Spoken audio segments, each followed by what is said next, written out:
राजस्थान की तपती रेत, अरावली की ऊंची नीची पहाड़ियां, किले जिनकी दीवारों ने अनगिनत युद्धों की आहटें सुनी हैं और उनमें गूंजता है एक नाम, महाराणा प्रताप। एक ऐसा नाम जो ना तो झुका, ना बिका और ना टूटा, जिसने सम्राट अकबर जैसे शक्तिशाली शासक की आंखों में आंखें डालकर कहा, मेवाड़ स्वतंत्र था, स्वतंत्र है और स्वतंत्र रहेगा। आज के इस कहानी में हम जानेंगे 16वीं शताब्दी के उस महायोद्धा की गाथा, जिसने अपने आत्म गौरव और मातृभूमि की रक्षा के लिए जीवन का हर सुख त्याग दिया, जिसकी वीरता आज भी हर भारतीय की रगों में लहू बनकर दौड़ती है। जी हाँ, बात कर रहे हैं 16वीं सदी का भारत। मुगल साम्राज्य अपने चरम पर था। अकबर ने उत्तर भारत के अधिकांश हिस्सों को अपने अधीन कर लिया था। राजपूतों को वह अपने साम्राज्य में शामिल करना चाहता था, किसी को युद्ध से तो किसी को विवाह और संधियों से। उसकी दृष्टि अब मेवाड़ पर थी, एक गौरवशाली, स्वतंत्र और वीरता का प्रतीक राज्य। मेवाड़ केवल एक भूखंड नहीं था, वह आत्मसम्मान की प्रतीक भूमि थी, जहां वीर गोरा बादल जैसे योद्धाओं ने अपने प्राण न्यौछावर किए। मेवाड़ भारत के दिल में बसा था, अरावली की पहाड़ियों से घिरा, प्राकृतिक किलेबंदी से सुसज्जित। इसकी स्थिति इतनी अहम थी कि जो इसे नियंत्रित करता वह पश्चिम और मध्य भारत के मार्गों पर नियंत्रण पा सकता था। मेवाड़ के पास ऐसे कई दर्रे और मार्ग थे जो गुजरात, मालवा और दिल्ली को जोड़ते थे। अगर ये अकबर के नियंत्रण में आ जाते तो उसकी सैन्य और व्यापारिक ताकत कई गुना बढ़ जाती। अकबर जानता था, अगर महाराणा प्रताप जैसे स्वतंत्रतावादी शासक को झुका दिया जाए तो बाकी राजपूत राजा स्वतः ही उसकी अधीनता स्वीकार कर लेंगे। इस तरह मेवाड़ अकबर के लिए केवल एक और राज्य नहीं था, वह एक रणनीतिक मोती था, राजपूत प्रतिरोध की आखिरी दीवार, जिसे ढहाना अकबर की सत्ता को संपूर्ण बनाने के लिए आवश्यक था। अब अकबर ये भूल गया था कि मेवाड़ केवल किले नहीं था, वह एक भावना थी, एक प्रतिज्ञा थी जो महाराणा प्रताप जैसे योद्धा के सीने में धधक रही थी। महाराणा प्रताप का जन्म 9 मई 1540 को राजस्थान के कुंभलगढ़ दुर्ग में हुआ था। उनके पिता महाराणा उदय सिंह द्वितीय और माता रानी जयवंता बाई थी। महाराणा उदय सिंह ने अपने अंतिम समय में अपनी छोटी रानी के पुत्र जगमल को उत्तराधिकारी बनाना चाहा, लेकिन मेवाड़ के सरदारों और जनता ने प्रताप को ही योग्य उत्तराधिकारी माना। इस प्रकार 1572 में प्रताप गोगुंदा में मेवाड़ के राजा बने। अकबर तलवार उठाने से पहले कलम उठाता था। वह जानता था कि अगर युद्ध के बिना मेवाड़ झुक जाए तो उसकी राजनीतिक जीत और भी गौरवशाली मानी जाएगी। इसी सोच के साथ उसने महाराणा प्रताप को मुगल साम्राज्य की अधीनता स्वीकार करने के लिए कई बार दूतों और राजदूतों को भेजा, जिसमें राजा मान सिंह टोडरमल, जलाल खान कुरैशी और शेर खान। अकबर ने कई प्रस्ताव भेजे, मित्रता का हाथ बढ़ाया, पर प्रताप ने स्पष्ट कहा, राजपूतों की तलवार झुक सकती है पर बिक नहीं सकती। जब बातों से बात नहीं बनी तो तलवारों ने जवाब दिया और युद्ध की भूमि बनी हल्दी घाटी। 21 जून 1576 ईसा सूरज की पहली किरणों के साथ हल्दी घाटी की घाटियों में एक तूफान उमड़ रहा था। यह कोई आम युद्ध नहीं था, यह था आत्मसम्मान बनाम आधीनता का संग्राम।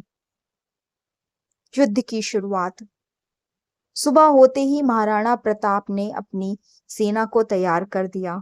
उनके साथ थे भीलों के दल, झालामान, हकीम खान सूर, राम शाह तोमर जैसे वीर योद्धा। घोड़ों की टापें, तलवारों की चमक और आंखों में जलता जुनून महाराणा प्रताप अपने नीले कवच में अपने प्रिय घोड़े चेतक पर सवार थे। उनके हाथ में था 80 किलो का भाला और 25 किलो की ढाल। उनके कुल सैनिक लगभग 15,000 थे। दक्षिणापंथ मतलब राइट विंग 2200 योद्धा जिनका नेतृत्व किया राम शाह तंवर और उनके पुत्र और भामाशाह ने। लेफ्ट विंग का नेतृत्व किया 4,000 योद्धाओं के साथ बिदा झाला ने। सेंटर में स्वयं महाराणा प्रताप अपने प्रिय घोड़े चेतक के साथ 1200 राजपूतों के साथ मोर्चा संभाला। 1,000 भील धनुर्धारी जिसका नेतृत्व पनरवा के राणा पूंजा ने किया। 1,000 घुड़सवार जिसका नेतृत्व हकीम खान सूर के अफगानों की टुकड़ी ने किया। इसके अलावा रामदास राठौड़ जो कि चित्तौड़ के वीर जयमल के पुत्र थे, वो भी युद्ध में शामिल थे। मुगल सेना की तरफ से राजा मान सिंह नेतृत्व कर रहे थे। उनकी कुल सेना लगभग 80,000 थी। अग्रिम पंक्ति में 85 घोड़सवार पंक्तियां सैयद हासिम के नेतृत्व में थे। कुछ मुख्य दल जैसे जगन्नाथ के नेतृत्व में कछवाहा राजपूत, अली आसफ खान के नेतृत्व में मध्य एशियाई मुगल, माधव सिंह कछवाहा का रिजर्व बल, वामपंथ में मुल्ला काजी खान और राव लोनकर, और दक्षिण पंथ में सैयद बहरा साम्राज्य की सबसे शक्तिशाली टुकड़ी थी। महाराणा प्रताप ने सेनाओं की असमानता को देखकर एक साहसी निर्णय लिया, सीधा ललाट हमला। प्रताप के सैनिकों ने मोहरा पर टूट पड़ने की योजना बनाई। हकीम खान सूर और रामदास राठौड़ ने मुगल झड़पों को चीरते हुए आगे बढ़कर मोहरा पर धावा बोला। दक्षिण में राम शाह तंवर और भामाशाह ने मुगल वामपंथ को तबाह कर दिया। मुल्ला काजी खान और फतेहपुरी शेखजादे घायल हुए, जबकि सैयद बहरा ने मोर्चा संभाले रखा। जैसे ही केंद्र भिड़ा, युद्ध और भी विकराल हो गया। प्रताप चेतक पर सवार होकर सीधे मुगल पंक्तियों में घुसे। उनका लक्ष्य था मान सिंह। तुरंत बीच में आ गए माधव सिंह। भीम सिंह डोडिया ने मुगल हाथी पर चढ़ने का प्रयास किया, लेकिन वीर गति को प्राप्त हुए। इस टकराव में प्रताप घायल हुए और चेतक भी गंभीर रूप से जख्मी हो गया। प्रताप ने अपना युद्ध हाथी लोना मंगवाया। एक विशालकाय वीर मान सिंह ने गजमुक्ता को उतारा, शाही हाथियों का सिरमौर। दोनों हाथी टकराए, धरती कांपी, सैनिक उड़े। गजमुक्ता घायल हुआ और पीछे हटाया गया। अब भेजा गया राम प्रसाद। मुगल हाथी रणमदार और गजराज ने मिलकर राम प्रसाद को घेर लिया। हुसैन खान ने छलांग लगाकर राम प्रसाद को मुगल खेमे में खींच लिया। यह प्रताप के लिए एक और बड़ा झटका था। अब युद्ध की दिशा बदल रही थी। राजपूतों के नेता एक एक कर गिरने लगे। महाराणा प्रताप गंभीर रूप से घायल हो गए। इस संकट में बिदाजाला आगे बढ़े। उन्होंने राणा से छत्र लेकर स्वयं को प्रताप घोषित किया ताकि राणा बच निकले। बिदाजाला वीर गति को प्राप्त हुए, पर राणा बच गए। रामदास राठौर, राम शाह तंवर और उनके तीनों पुत्र युद्ध भूमि में मारे गए। प्रताप की सेना के लगभग 9200 सैनिकों ने वीर गति पाई। मुगल सेना के 50,000 सिपाही मारे गए और लगभग 3500 घायल हुए। युद्ध के बाद राणा अरावली की पहाड़ियों में छिप गए और मुगलों ने उनका पीछा नहीं किया।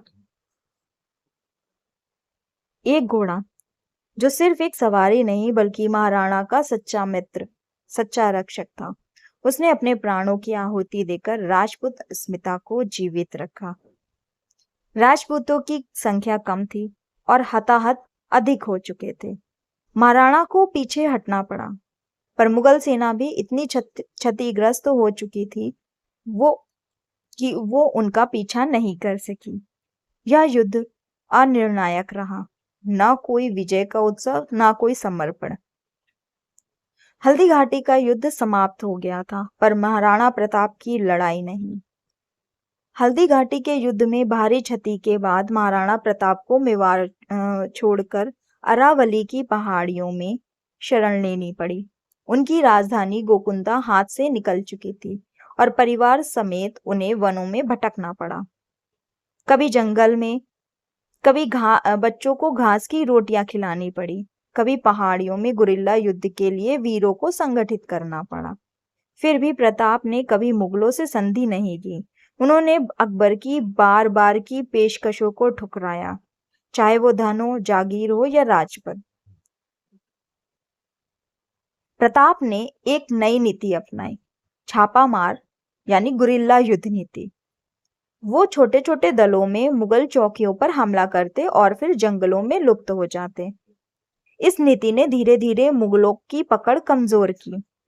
सन 1585 में अकबर ने पंजाब की ओर रुख किया और यही समय था जब प्रताप ने एक एक करके महाराणा का अधिकांश मेवाड़ फिर से जीत लिया। उन्होंने चावंड को अपनी नई राजधानी बनाया और वहीं से शासन का पुनर्गठन किया। 19 जनवरी 1597 को चावंड में एक दुर्घटना में घायल होने के बाद महाराणा प्रताप का देहांत हो गया। उनकी अंतिम इच्छा थी कि मेवाड़ पूरी तरह स्वतंत्र हो और मुगल एक कड़ पर भी अधिकार ना रखें। आपको वीडियो कैसी लगी कमेंट बॉक्स में जरूर बताएं। चैनल को लाइक और सब्सक्राइब करना ना भूलें। धन्यवाद।